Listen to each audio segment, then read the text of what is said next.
नमस्कार दोस्तों, मैं उमा शर्मा आपका अपने चैनल शाइन विद इंस्पिरेशन पर स्वागत करती हूँ। आशा करती हूँ आप सब अच्छे होंगे। आज आपके लिए मैं एक ऐसी वीडियो लेकर आई हूँ जो आपको वेद और पुराणों की ओर ले जाकर आपको बहुत ज़्यादा रिचार्ज करने वाली है। आज के परिवेश में जहाँ हमारी भागम भाग भरी जिंदगी है और ऐसे में हमारे दिलों में नीरसता, उदासी और रोज़ रोज़ की दिनचर्या से बोर होकर हमारे दिलों में नकारात्मकता बहुत जल्दी घर कर लेती है, तो वहीं दूसरी ओर जीवन के कार्यों में आने वाली बाधाएं और हमारे जीवन में आने वाले संघर्ष हमें कहीं ना कहीं तोड़ कर रख देते हैं।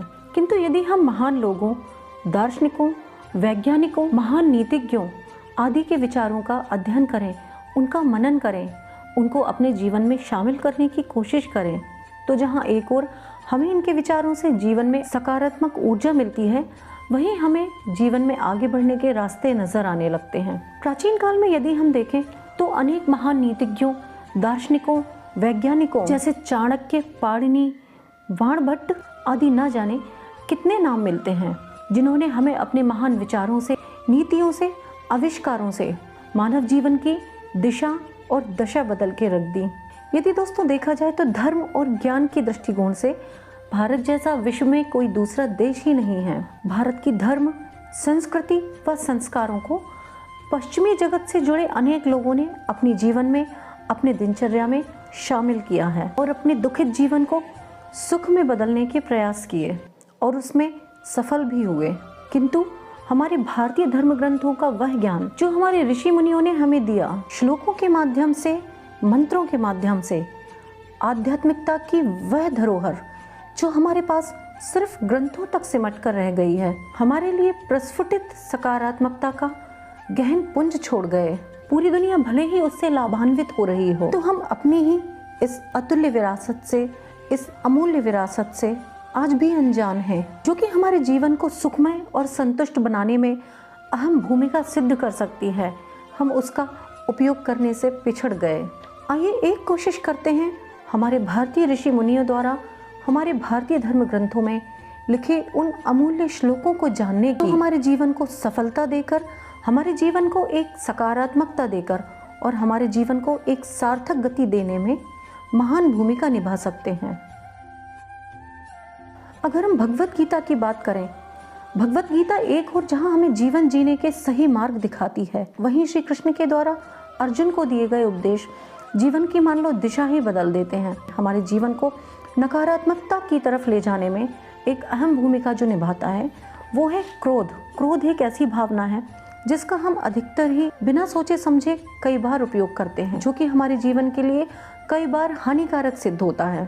गीता में भगवान कृष्ण ने भगवत गीता के अध्याय 2 में क्रोध की बड़ी ही सुंदर व्याख्या की है। क्रोधात् भवति सम्मोहः, सम्मोहात् स्मृति विभ्रमः, स्मृति भ्रंशात् बुद्धिनाशो, बुद्धिनाशात् प्रणश्यति।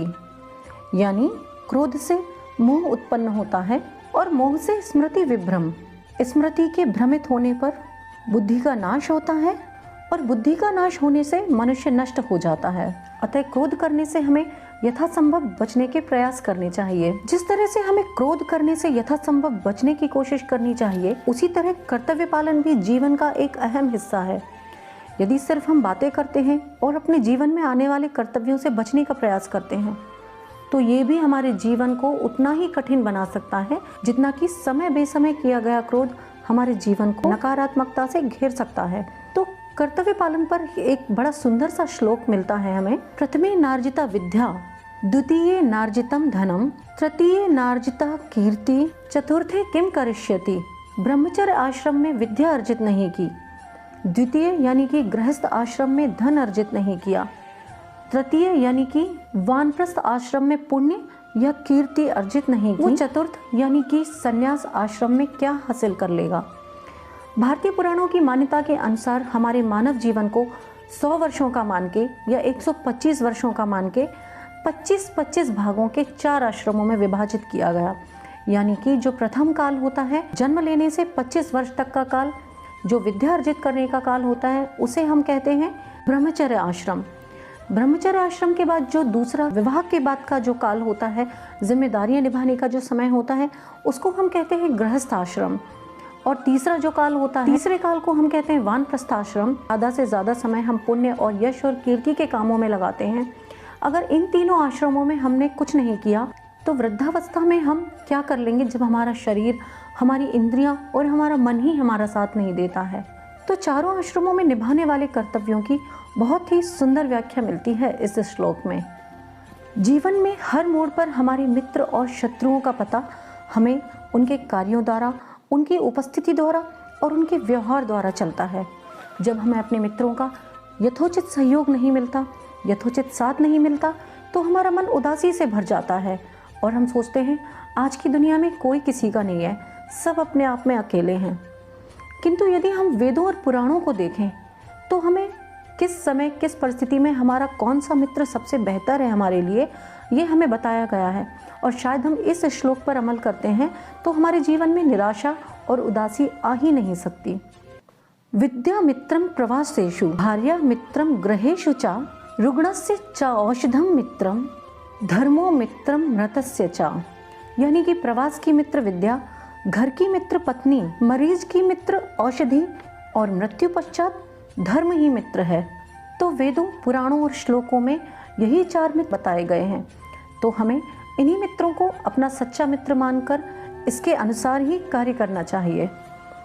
जिंदगी बहुत कठिन है, जिंदगी में अनेक संघर्ष हैं, लेकिन यदि हम पुराणों को देखें, यदि हम ग्रंथों को देखें तो हमें जो जीवन से जुड़ी आधारभूत बातें हैं उनके बारे में बहुत ज्ञान प्राप्त होता है। जैसे कि एक श्लोक हमें बताता है, अस्तो मां सद्गमय, तमसो मां ज्योतिर्गमय, मृत्युर्मामृतम गमय।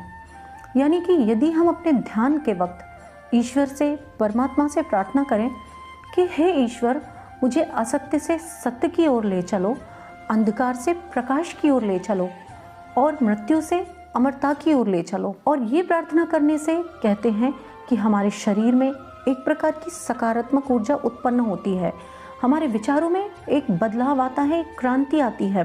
कहते हैं कि संगति का असर पड़ता है इंसान पर। जब हम अच्छी किताबों की, अच्छे विचारों की संगति करते हैं तो निश्चय ही हमारे जीवन में प्रगाढ़ परिवर्तन हो सकते हैं। दोस्तों, जीवन बदल रहा है, युग बदल चुका है, हम कलयुग में जी रहे हैं। जीवन में किसी भी रिश्ते से कोई भी आशा करना जैसे बेईमानी सा हो गया है, क्योंकि कहीं रिश्तों में बहुत नायाब प्यार देखने को मिलता है और कहीं रिश्ते रिश्तों को तरसते हैं। जब आपस में प्रेम होता है, कोई द्वेष नहीं होता है, चिंता होती है, हमारे मन में नकारात्मक ऊर्जा घर ही नहीं कर सकती है। अथर्ववेद में भाई भाई से बैर ना करे, बहन बहन से द्वेष ना रखे, ऐसा ही कुछ एक श्लोक के माध्यम से हमें बताया गया है। माँ भ्राता भ्रातरम द्विक्षण, माँ स्वसारमुत स्वसा, समयंच भूत्वा वाचम वदत भद्रया।